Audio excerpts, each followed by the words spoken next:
성녀 마리아 파우스티나 수녀의 일기 1936년 3월 22일 나는 바르샤바에 도착하자마자 무사히 여행을 마친 데 대해 감사하기 위해서 잠깐 작은 경당에 들어갔다.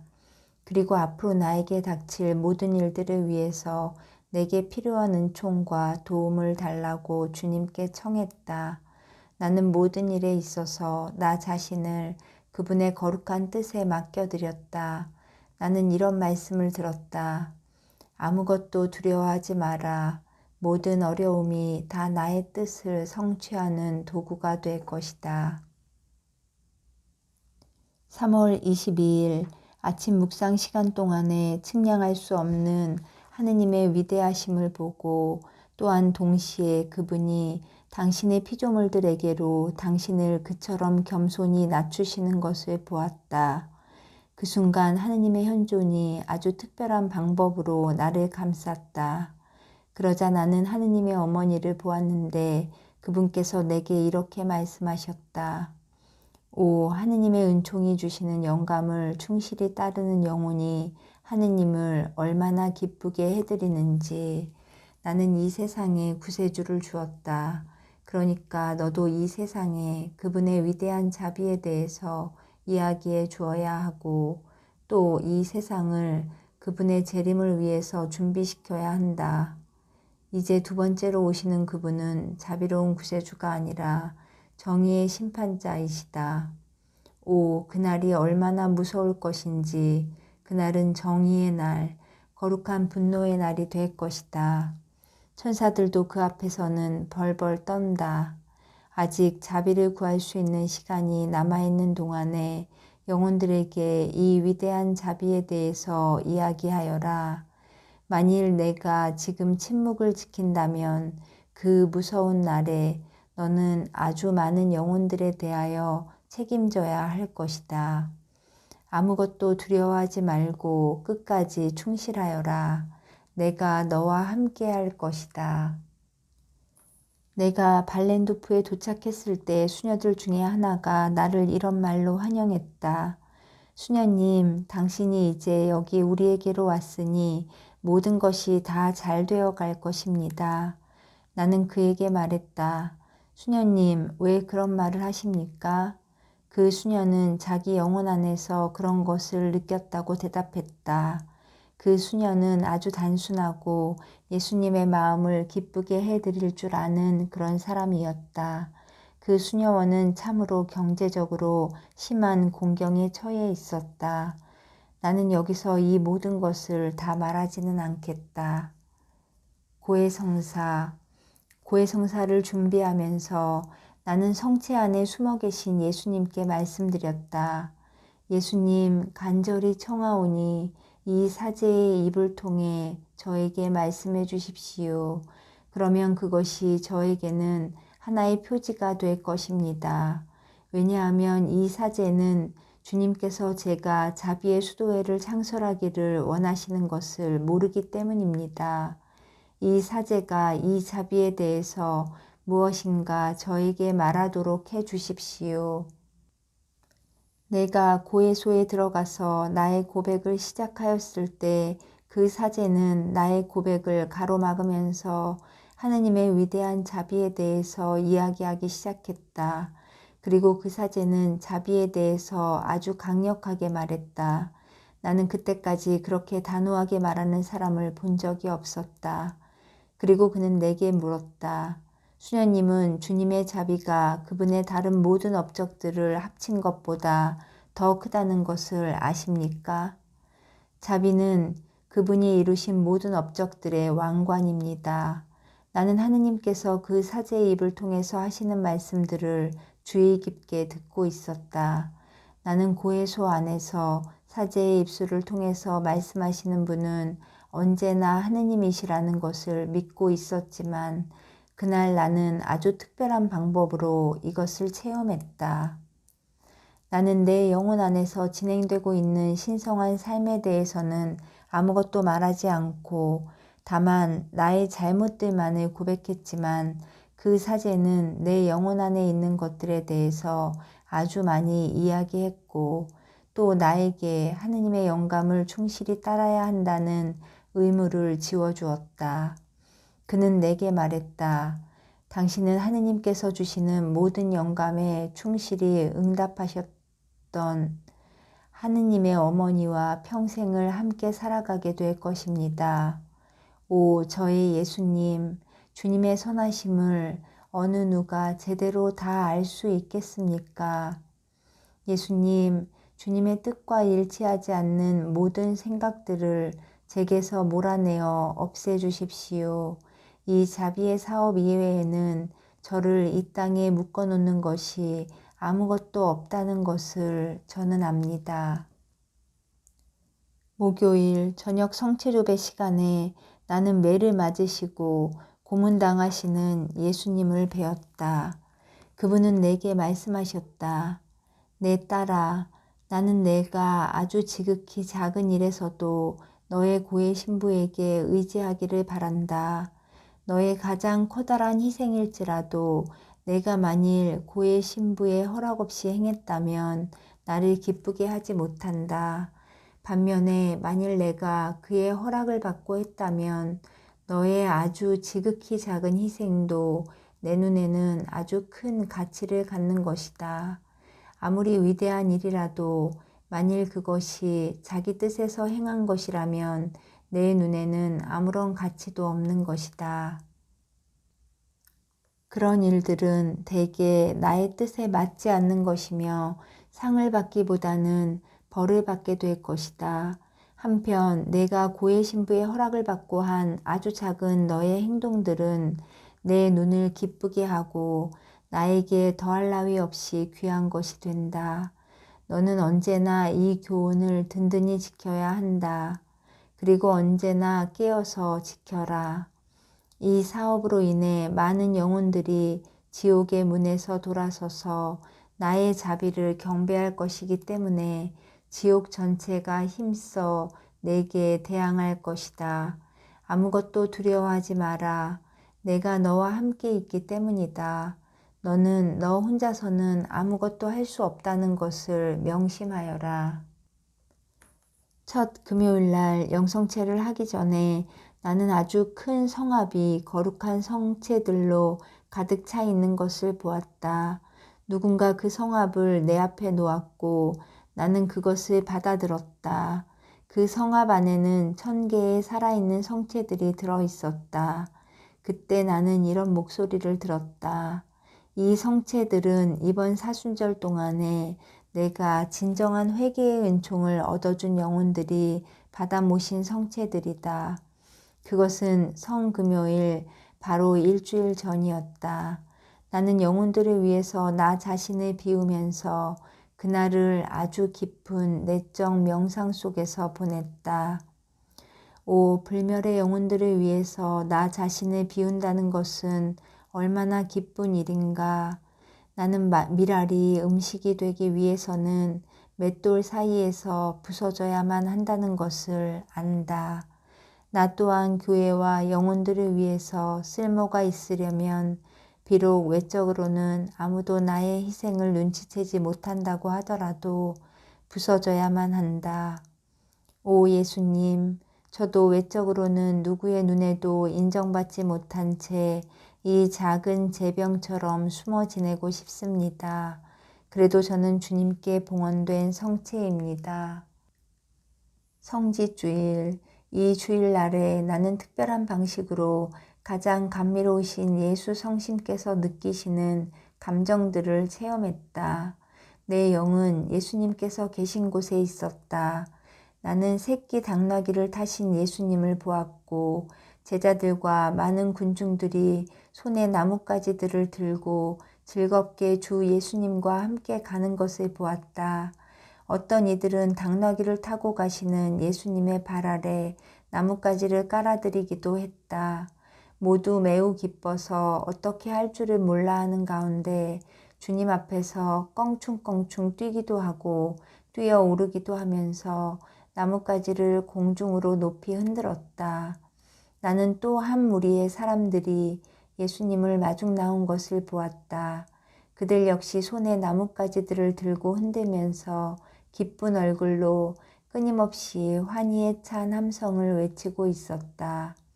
거기에는 어린아이들도 있었다. 그러나 예수님께서는 아주 근엄하셨고 당신이 그 순간에도 얼마나 심하게 고통을 받고 계신지를 내게 알려주셨다. 그리고 바로 그 순간에 나는 예수님 밖에는 아무것도 볼 수 없었다. 예수님의 마음에는 사람들의 배은망덕으로 인한 고통이 가득했다. 사계 고해성사, 브롭스키 신부, 어떤 내적 힘이 이 문제를 더 미루지 못하게 또다시 나를 충동했고 나는 평화를 찾을 수가 없었다. 나는 고해 신부인 부콥스키 신부님에게 더 기다릴 수가 없다고 말했다. 신부님은 내게 대답했다. 수녀님, 이것은 하나의 환상입니다. 주 예수님께서 이런 것을 요구하실 수가 없습니다. 당신은 종신서원을 했습니다. 이 모든 것은 다 환상입니다. 수녀님은 이단적인 생각을 하고 있는 것입니다. 그러고는 신부님은 거의 목청껏 내게 소리를 질렀다. 나는 신부님께 이 모든 것이 환상이냐고 물었다. 그는 대답했다. 모두가 환상입니다. 그러면 어떤 길을 택해야 하는지 제발 말씀해 주세요. 좋습니다, 수녀님.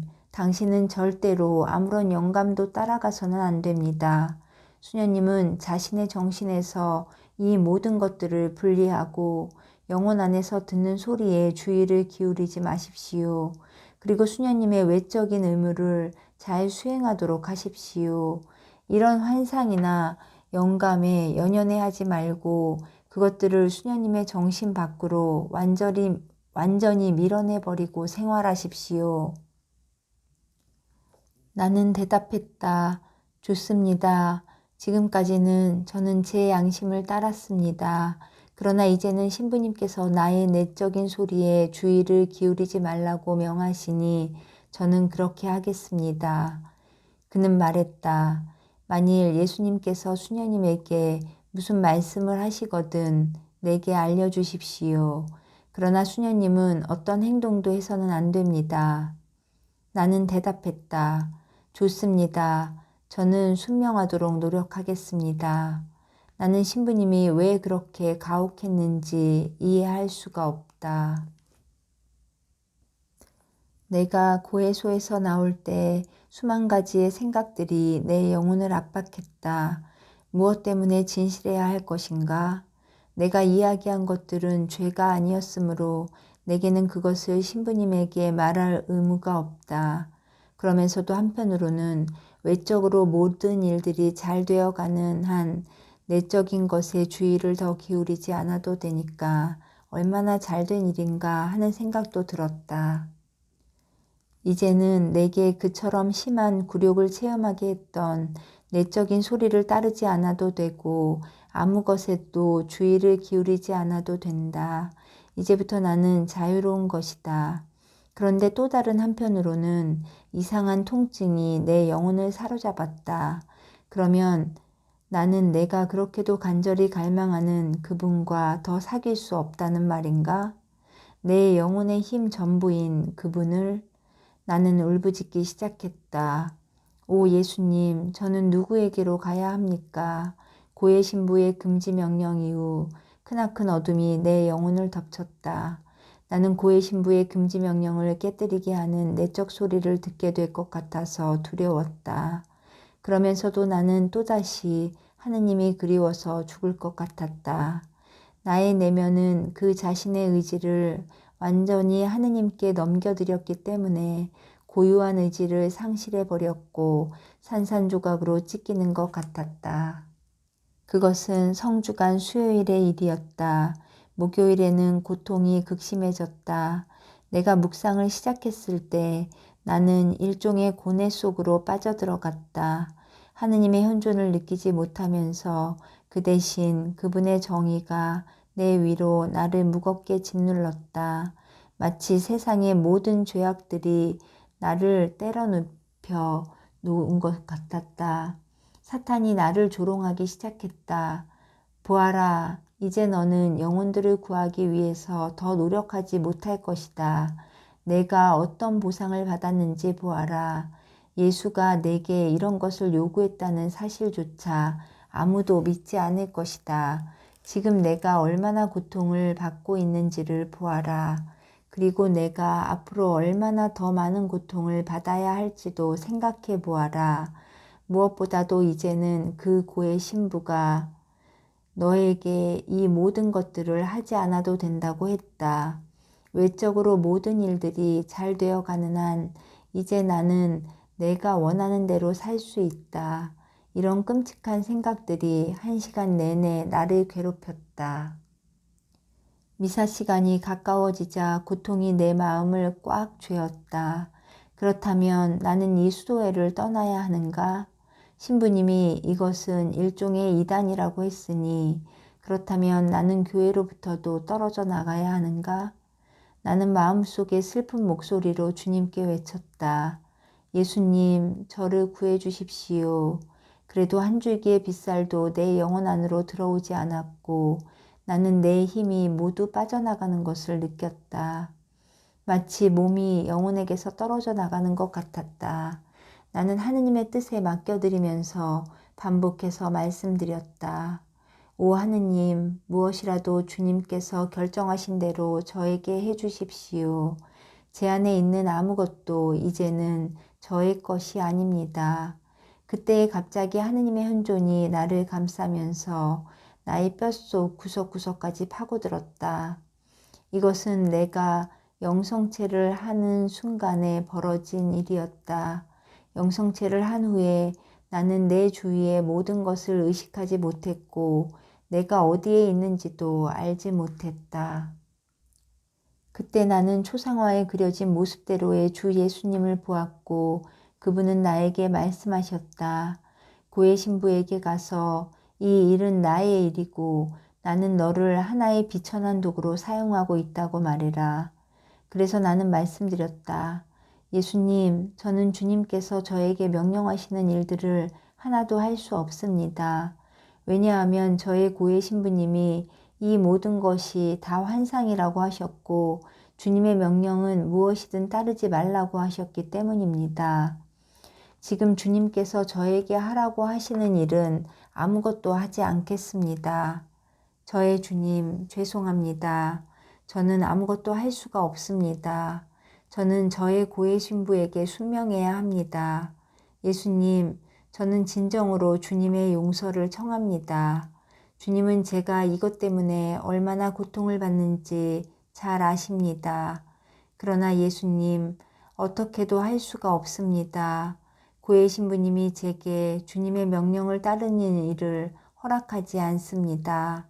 예수님은 나의 변명과 불평을 만족스럽게 들으셨다. 나는 주님께서 심하게 노여워하실 것이라고 생각했으나 그와는 반대로 아주 기뻐하시면서 나에게 온화하게 말씀하셨다.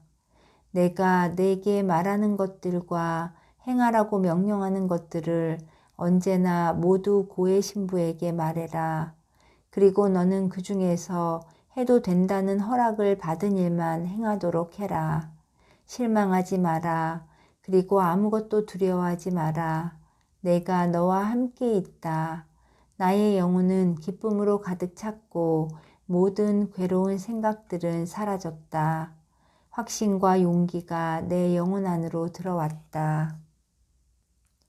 그런데 잠시 후에 나는 예수님께서 올리브 동산에서 겪으신 고통의 체험에 빠져들었다. 이것은 금요일 아침까지 계속되었다. 금요일 날 나는 예수님의 순환을 체험했다. 그러나 이번에는 좀 다른 방법이었다. 그날 브롭스키 신부님이 데르디에서 왔다. 어떤 이상한 힘이 고해성사를 보도록 나를 떠밀었다. 그래서 나는 내게 일어났던 모든 일들과 예수님께서 내게 하신 말씀들을 모두 신부님에게 이야기했다. 내가 신부님에게 이런 이야기를 했을 때 그분은 전과는 아주 달랐고 나에게 이렇게 말했다. 수녀님, 아무것도 두려워하지 마십시오. 수녀님은 아무런 해도 입지 않을 것입니다. 주 예수님께서 그런 일을 용납하지 않으실 것이기 때문입니다. 수녀님이 순명하고 이런 태도로 항구하게 나아가면 아무것도 걱정할 필요가 없습니다. 하느님께서 당신의 일을 이루실 방법을 찾으실 것입니다. 수녀님은 언제나 이런 단순성과 진실성을 가져야 하고 모든 것을 총장 수녀에게 말해야 합니다. 내가 전에 수녀님에게 말했던 것은 하나의 경고였습니다. 거룩한 사람들도 환상을 겪을 수 있기 때문입니다. 그리고 이 일에는 사탄도 몰래 들어와서 교활한 짓을 할 수 있기 때문입니다. 그리고 때때로 이런 일은 우리 자신에게도 옵니다. 자신에게서도 옵니다. 그러므로 누구나 조심해야 합니다. 그러니 수녀님은 지금까지 해온 대로 계속하십시오. 수녀님도 보았듯이 주님께서는 이런 일로 노여워하지 않으셨습니다. 그리고 수녀님은 수녀님에게 일어났던 이 일들을 모두 수녀님의 본래의 고해 신부 소포치코 신부에게 다시 다 이야기해도 좋습니다. 이번 일을 통해서 나는 한 가지를 이해하게 되었다. 그것은 나의 고해 신부들 한 사람 한 사람을 위해서 기도를 많이 해야 한다는 사실이었다. 그래서 그가 거룩한 영, 즉 성령의 빛을 받을 수 있게 해야 한다는 것이었다. 내가 먼저 열심히 기도를 하지 않고 고해소에 들어갔을 때 고해 신부는 나를 잘 이해하지 못했기 때문이다. 하느님께서 내게 요구하시는 일들에 대해서 더 잘 알고 더 잘 이해할 수 있도록 해달라는 기도를 열심히 해달라고 신부님은 격려해 주었다. 9일 기도를 하고 또 하십시오. 수녀님, 하느님께서는 은총을 거절하지 않으실 것입니다.